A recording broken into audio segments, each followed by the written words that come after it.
weather as well. Me too. Feels good outside. Not too bad. You know what? I actually am pretty excited for this weekend because a cold front's going to move through, a quote-unquote cold front's going to move through Friday night into Saturday morning, and this will allow us to drop our humidity values, and temperatures will be in the low 80s rather than the mid 80s, but it's still going to be considered unseasonably warm. Our average highs in the upper 70s, and unfortunately over the next couple of days we're still looking at highs in the mid 80s, and it stays breezy with gusts occasionally around 30 miles per hour.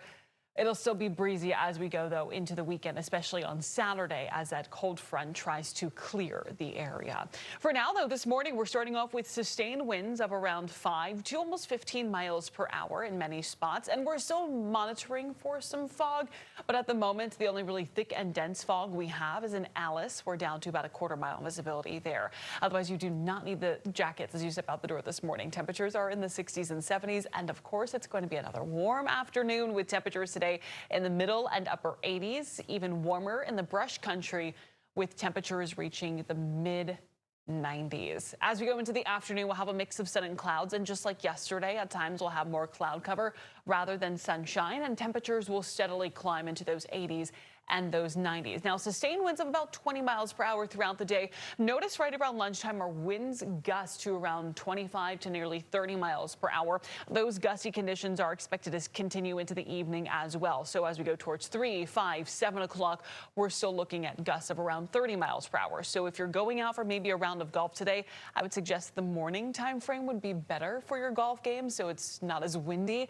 And then in the afternoon, we'll have those very breezy conditions. Same thing tomorrow, breezy with gusts around 30 miles per hour, highs in the 80s and in the 90s with a mix of sun and clouds.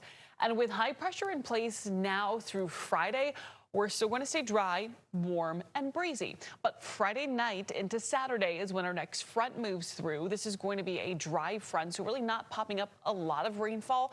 However, I will say some data is trying to suggest that we could have a couple of sprinkles with the passage of this front. For now, I did keep that out of the forecast, but we may have to adjust maybe up to about a 10% coverage. So overall, it's a very isolated chance, very little rain, if any. So we'll have the 90s in the brush country Friday afternoon with this front, ahead of that front, I should say. And then Saturday afternoon, even in the brush country, we'll have temperatures into the low 80s. Your weekend forecast is looking fantastic. Even on Sunday morning, we'll have temperatures in the 50s and 60s, afternoon highs in the low and mid 80s. A bit breezy Saturday, Sunday things turn better. And then looking ahead to next week, Monday, Tuesday, breezy. Tuesday, we'll have to watch out for maybe an isolated shower or two, though that may start to trend on the drier side as we go over the next couple of days.